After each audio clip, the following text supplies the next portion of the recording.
All right, radio listeners, today I want to talk about a breaking story of an attempted double bank robbery in southeast Kansas. We had 5 suspects involved in the robbery, and 4 of them have been gunned down by armed citizens in the town. One suspect made it just outside the city limits before dying, and one of the 5 of these bank robbers has been taken alive with multiple gunshot wounds. Well, I bet a bunch of you are saying to yourselves, why? People in town gunning down people? What's going on? Well, the story itself is true, but the time in which it took place, of course, is different. And that's one of the things that jumps out at everyone that will hear this story. Oh, yes, in the southeast Kansas town of Coffeyville, Kansas, in 1892, on October 5th at 9:30 a.m., the Dalton gang of Grat Dalton, Emmett Dalton, Bob Dalton, Bill Power, and Dick Broadwell attempted to rob 2 banks at the same time. They were going to rob the First National Bank and the Condon Bank, and armed citizens from the town defended their property, their lives, their town itself, and gunned down these bandits. Now, you know, it couldn't have happened in today's world, because in today's world, we don't act and think the same way they did back in 1892. Now, the criminals themselves, not a lot of difference. Not a lot of difference. The Daltons were notorious train robbers. They were professional killers and professional robbers. They wanted money. They didn't want to work for it. They wanted fame, very important. And the quest for fame, like we see with a lot of the criminals out there, they want to be known. They want everyone to have their name on their lips. Well, the Daltons wanted that as well. Matter of fact, the idea to rob 2 banks at one time in broad daylight in their own hometown, that's right, the Daltons robbed their own hometown of Coffeyville, Kansas, was an attempt to upstage Jesse James. Bob Dalton, the leader of the gang, said, we're going to do what even Jesse James hasn't done. We're going to be bigger. We're going to be better. There was talk of retirement after the robbery, and they almost got away with a whole lot of money. But there's really nothing different there between what we see with criminals today. Criminals today, they do what they want because they want to do it. And whatever the myriad of reasons are, it doesn't really matter. Because you get in their way, you're going to get hurt. And if you give them appeasement, they're going to take from you everything you've got. The difference in today from 1892, October 5th at 9:30 a.m., is how society treated the criminal. The first big difference is that more people were armed. Everybody walking around had guns either on them or available to them. When the Dalton gang was recognized, even though they attempted to have disguises, fake beards, and the such, they were recognized pretty fast. People either brandished their weapons or they went and collected their weapons that were nearby. And within moments of the bank robbery, there was a giant gun battle. And if you've ever been to Southeast Kansas, to Coffeyville, Kansas, they have one of those banks, and you can still see the bullet holes from that historic gunfight.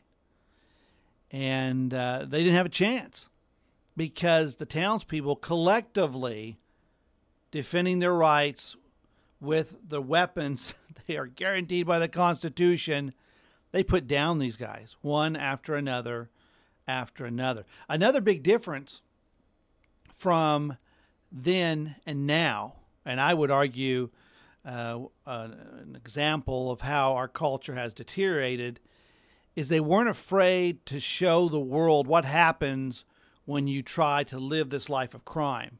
They took pictures of all of the gang. We had all of them die except Emmett Dalton. And Emmett Dalton was shot in the arm, shot in the leg, shot in the groin. Oh, that's got to hurt. And shot with a shotgun blast in the back.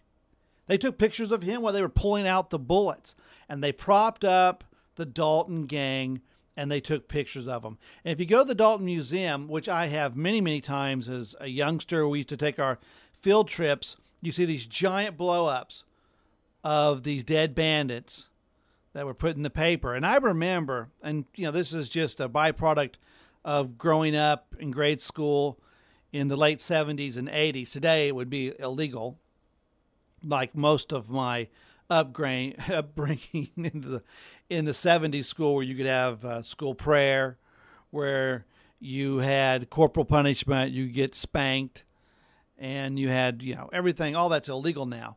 But I remember our teachers taking us to the field trip, and as we were going through the museum, they would take us up to the picture of the dead Dalton gang, all the dead Dalton brothers, and they said, look at this photo of all these dead bandits. And I know it'd be shocking today. It would just shock everyone to death. But our teachers would say, crime doesn't pay. Crime does not pay. And you'd be surprised how everybody got it. Even the slow kids, the below C average kids would say, oh, yeah. I recognize that. All those dead guys shot to death trying to rob people of their property. Today, you couldn't do that. The thought of putting Osama bin Laden's dead pic in the newspapers, somebody's going to be offended about that. Oh, the ramifications of that. They didn't think twice about that in our American history. They wanted to show everybody what happens when you terrorize the country. And that's what the Daltons were. They were modern-day terrorists. They spread fear throughout the country. When they first shot up the Daltons, they just dumped their bodies in the jail, just stacked them up. But the next day, they purposely took them out and took several different pictures. They'd stand them up and take pictures. They'd lay them out, and people today would say, oh, they're making trophies of those dead people. But they had Bill Power, Bob Dalton, Grat Dalton, and Dick Broadwell out there because they wanted to make a point that you try to rob the people, this is what's going to happen to you. And it's another fundamental point of difference between how we look at crime today and where we put the center of our emphasis. Today, the center of the emphasis is on the offender. If the Dalton bank robbery attempt was attempted today and they were shot down, where would the emphasis be? We would want to know everything about the Daltons. Oh, these poor people. They probably had a rough upbringing. I bet the Daltons had an abusive father. Maybe they didn't have a steady upbringing. Maybe they were taken from school to school. Maybe they were bipolar.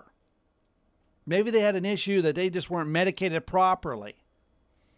Well, in the days of the Daltons, and the way I believe it should be, it was a victim orientation. And that we look at who was losing and being hurt by their actions. And the people that defended themselves were called the Dalton defenders.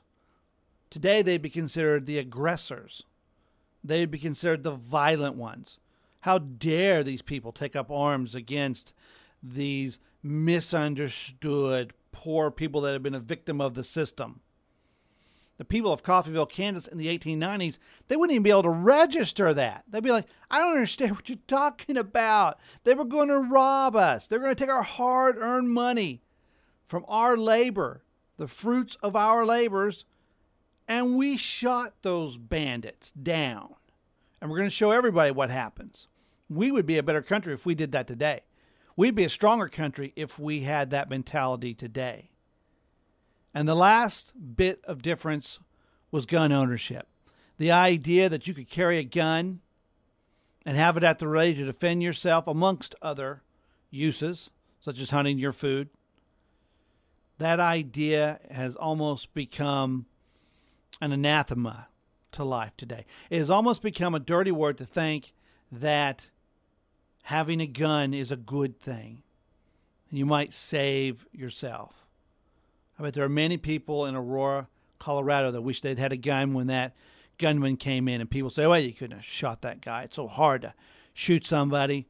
Don't tell the people of history in Coffeyville, Kansas, because they gunned down 4 bandits that were professional criminals that tried to take away their lives. 4 innocent civilians, 4 people defending themselves died. But that's a far cry of what might have happened if they tried to defend themselves without weapons. And the Dalton gang ended on that day.